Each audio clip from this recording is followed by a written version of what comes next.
NASA अब अंतरिक्ष छोड़कर समुद्र की गहराइयों में क्या खोज रहा है? क्या आप जानते हैं कि इस खतरनाक और रहस्यमय गहरे समुद्र में क्या छुपा हो सकता है? समुद्र की गहराई जानकर आप सच में हैरान रह जाएंगे। समुद्र तट से सिर्फ 10 मीटर नीचे हमें पहला एटमॉस्फेयर लेयर मिलता है। 214 मीटर, यही है मानव द्वारा डाइव करने का वर्ल्ड रिकॉर्ड। 828 मीटर, ठीक इतनी ही ऊंचाई है बुर्ज खलीफा की। 1000 मीटर के बाद सूरज की रोशनी भी नहीं पहुंचती। 1220 मीटर, यहां तक मिलिट्री सबमरीन जाती है। और 3000 मीटर नीचे है 1912 में डूबा हुआ टाइटैनिक। लेकिन सबसे गहरी जगह 10,000 मीटर, जिसे कहते हैं चैलेंजर डीप। इतनी गहराई कि अगर माउंट एवरेस्ट को उल्टा करके डुबोया जाए तब भी वो सिर्फ 8,850 मीटर तक ही जाएगा। अब सोचिए, हमारी धरती का 2/3 हिस्सा समुद्र से ढका है, फिर भी हमें चांद और मंगल के बारे में ज्यादा जानकारी है। यानी समुद्र की गहराई तक पहुंचना और वहां रिसर्च करना बेहद कठिन काम है।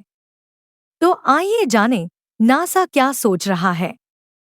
बहुत कम लोग जानते हैं कि फ्लोरिडा के पास समुद्र के 20 मीटर नीचे स्थित है दुनिया की इकलौती underwater research lab, Aquarius reef base.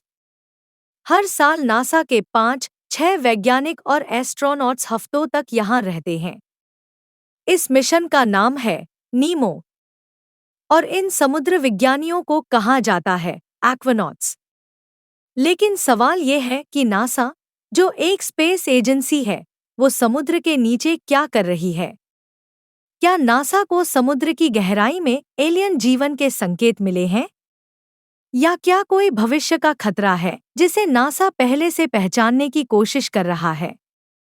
NASA इस समय एक बेहद खतरनाक और रहस्यमयी मिशन पर है। समुद्र के 90% जीव केवल सनलाइट जोन में पाए जाते हैं, यानी 200 मीटर तक की गहराई में।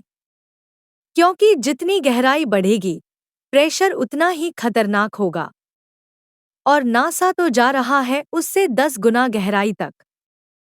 क्या आप जानते हैं, धरती पर जीवन की शुरुआत सूरज की रोशनी से नहीं, बल्कि कुछ और से हुई थी?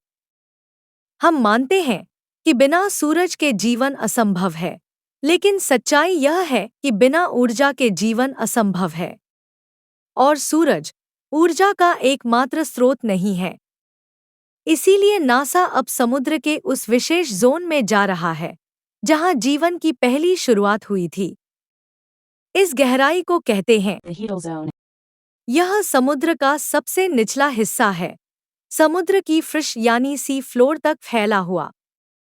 यहाँ मिलते हैं हाइड्रोजन थर्मल वेंट्स, जो असल में पानी के नीचे मौजूद ज्वालामुखी हैं। यहाँ से निकलने वाले पानी का तापमान होता है लगभग 400 डिग्री सेल्सियस। यानी जीवन की शुरुआत सूरज की रोशनी से नहीं, बल्कि धरती के अंदर छिपी ऊर्जा से हुई।